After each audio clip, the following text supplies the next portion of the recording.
सनातन धर्म ज्ञान गंगा चैनल में आप सभी का स्वागत है। मेरे प्यारे कृष्ण भक्तों, आप सभी को जय श्री कृष्णा।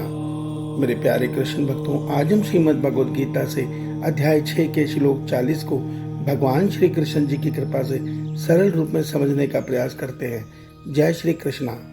मेरे प्यारे कृष्ण भक्तों, श्रीमद् भगवद गीता के अध्याय 6 के श्लोक 37, 38 और 39 में अर्जुन ने भगवान श्री कृष्ण जी से यह प्रश्न किया है, हे केशव, जिस साधक का मन वश में नहीं है मगर वो परमात्मा को पाने की राह में ध्यान साधना में अर्थात सांख्य योग की साधना में आगे बढ़ता है और वो अपने मन को, क्योंकि उसका मन संसार से पूरी तरह विरक्त नहीं है, उसके वश में नहीं है, वो संसार के विषय भोगों से अपने मन को जबरदस्ती हटाकर वो परमात्मा के श्री चरणों में लगाने का प्रयास करता हुआ ध्यान साधना आरंभ करता है और जीवन के बहुत लंबे काल तक वो इसी प्रकार ध्यान साधना में रत रहता है। मगर मन के वश में ना होने के कारण एक दिन उसका मन पर आपकी माया से, परमात्मा की माया से हार जाता है और वो पथभ्रष्ट हो जाता है।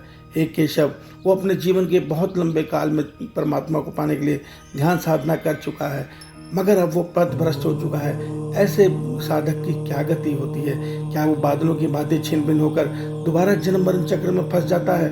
क्या वो कभी भी परमात्मा को नहीं प्राप्त कर पाता? इसका जवाब केवल आप देने में सक्षम है। आप हमें ये सत्य बताइए। उसके जवाब में भगवान श्री कृष्ण जी आज श्रीमद् भगवद गीता के अध्याय 6 के श्लोक 40 में अर्जुन को यह सत्य बता रहे हैं कि हे पार्थ, उस पुरुष का ना तो इस लोक में नाश होता है ना ही परलोक में, क्योंकि हे प्यारे, आत्मोद्धार के लिए अर्थात भगवत प्राप्ति के लिए किया गया कोई भी कर्म कोई भी मनुष्य को दुर्गति में प्राप्त नहीं होने देता। मेरे प्यारे कृष्ण भक्तों, आइए आज के इस श्लोक को हम सरल रूप में समझने का प्रयास भगवान श्री कृष्ण जी की कृपा से करते हैं। जय श्री कृष्णा।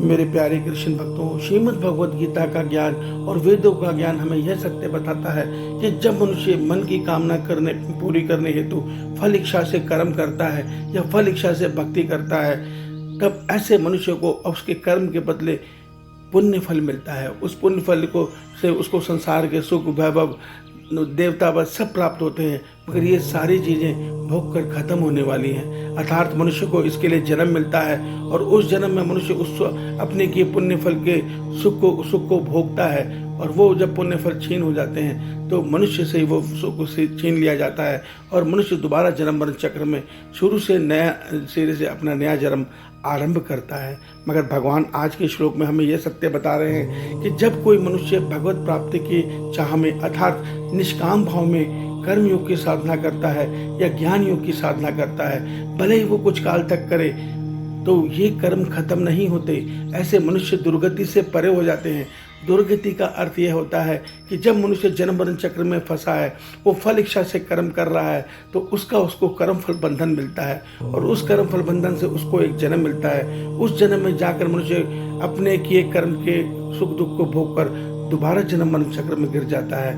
मगर जब मनुष्य इससे परे निष्काम भाव में परमात्मा की ध्यान साधना करता है या निष्काम कर्मयोगी बन के कर्म करता है, तो ऐसे मनुष्य की ये साधना समाप्त नहीं होती।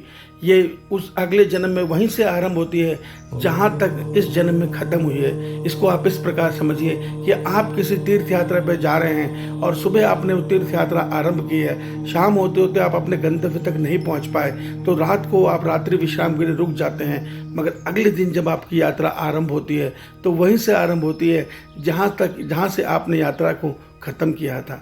तो परमात्मा की प्राप्ति की राह में किया गया ज्ञान योग, ध्यान योग या कर्म योग की साधना कभी समाप्त नहीं होती। ये साधक को अगले जन्म में वहीं से प्राप्त होती है जहाँ तक ये साधक पिछले जन्म में इसको सिद्ध कर चुका होता है। ये बहुत बड़ी विडंबना है, ये बहुत बड़ी ईश्वर की कृपा है कि जब हम ईश्वर के प्राप्ति की राह में एक कदम आगे बढ़ाते हैं तो वो कदम व्यर्थ नहीं जाता। वो कदम जहाँ तक हम पहुँचे हैं, अगर हम पथभ्रष्ट भी हो गए या हमें मृत्यु का समय आ गया, तो हमें अगले जन्म में जो हमने यात्रा पूरी कर ली है वो यात्रा फिर नहीं आरंभ करनी पड़ती और उससे आगे की यात्रा में हमें ईश्वर की मदद मिलती है। ये हमें श्रीमद् भगवद गीता के अध्याय 6 के श्लोक 41, 42, 43 में भगवान हमें बताने जा रहे हैं। ध्यान से सुनिए, समझिए और भगवत प्राप्ति की राह में अपनी साधना को आगे बढ़ाइए। विश्वास मानिए, इस राह पे आनंद ही आनंद है और दुर्गति हमारे जीवात्मा की दुर्गति समझो खत्म हो जाती है। इस सत्य को समझिए। ईश्वर आप सबका कल्याण करें। जय श्री कृष्णा, जय श्री कृष्ण।